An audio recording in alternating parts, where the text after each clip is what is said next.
From deadly cliffs to terrifying towns, there's a lot that could go wrong on your trip. When planning a vacation, safety probably isn't top of mind. Most travelers want to experience the world without any mishaps.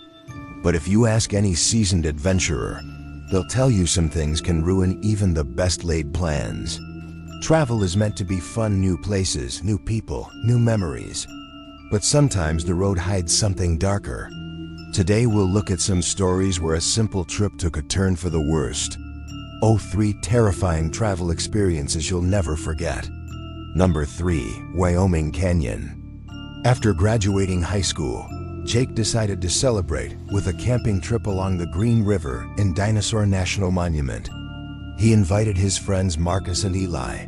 None of them had been to the rugged Wyoming wilderness before, and they planned a week of hiking and rafting. But a few days in, their adventure took a turn for the worse. While setting up camp at the remote Split Mountain campground, the trio noticed a steep drop-off above them. One wrong step and they could easily fall to the river below. They pitched their tent nearby to make sure nobody accidentally tumbled off the cliff. But as darkness descended, they realized they weren't alone. The campsite was beautiful during the day, surrounded by sandstone cliffs, meandering trails, and a rushing river. But after dark, it felt menacing. The wind howled through the canyons, whipping the river into a frenzy. Jake noticed a dark shape emerge from the towering rocks above them. He assumed it was a bear or maybe a mountain lion. But then the creature started walking closer. The sound of snapping twigs grew louder, and the shape soon revealed itself as a gaunt, wiry man with matted hair and a scraggly beard. But the most disturbing thing about him was the gun slung across his shoulder. Jake, Marcus, and Eli froze. This wasn't a ranger or a fellow camper. Whoever this man was, he looked like he meant them harm. He shuffled closer, squinting at the tent with malevolent eyes. In a raspy voice, he demanded they come out, hands raised in surrender. The boys emerged one by one, terrified for their lives.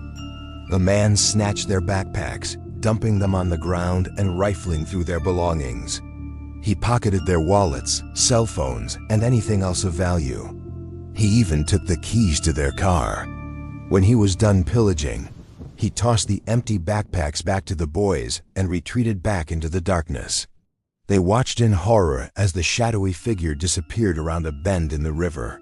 They were stranded in a desolate canyon with no supplies, no way to call for help, and no way out. And now the man who robbed them could come back at any moment. Too scared to stay in the tent, the boys huddled together on a nearby rock, bracing for whatever might happen next. The night crawled by agonizingly slow.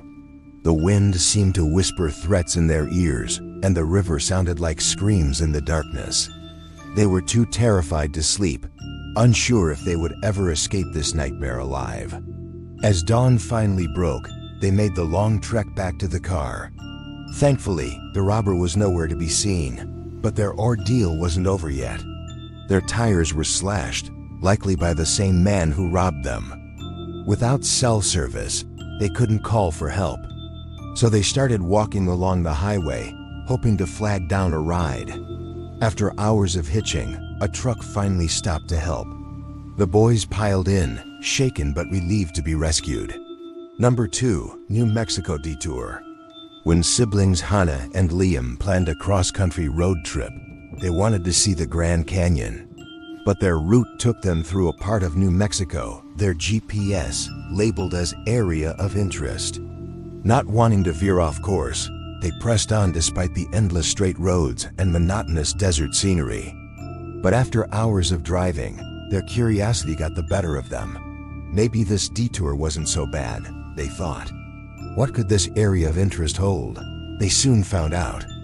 The road ended abruptly at a faded sign reading, "Welcome to Glade." Below it, a smaller note warned drivers this was a Native American reservation with restricted access. Hannah and Liam exchanged uneasy glances. Why did their GPS send them here? Was this really worth it?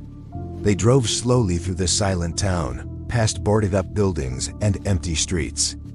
The only sign of life was a single gas station lit up in the distance. Relief washed over them. At least they could fill up and get back on the main road.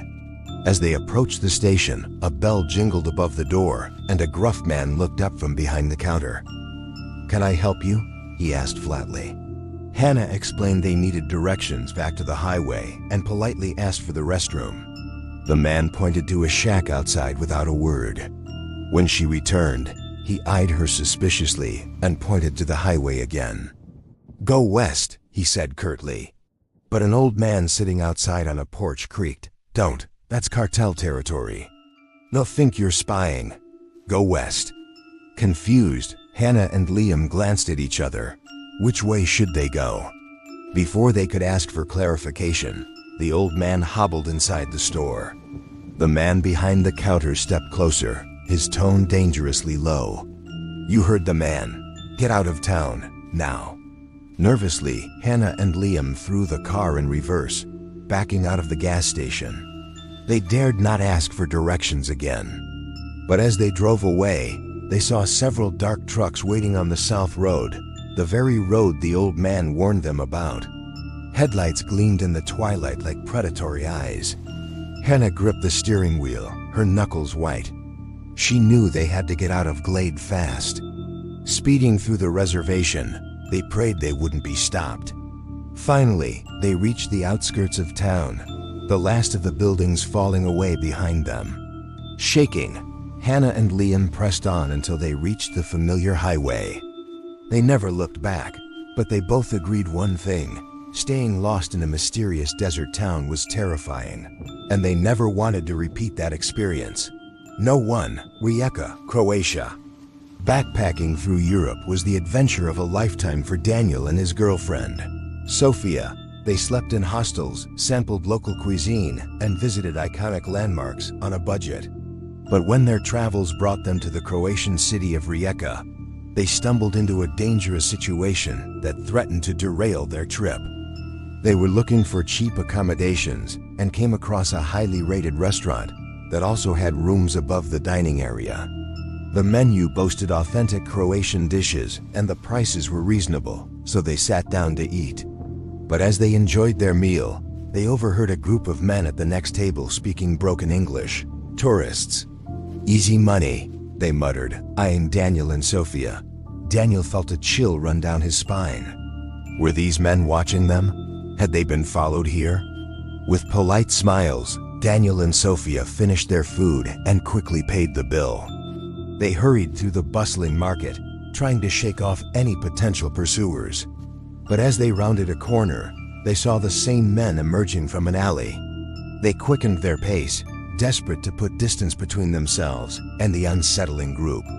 Through winding, narrow streets they ran, heartbeats pounding. They risked glances over their shoulders.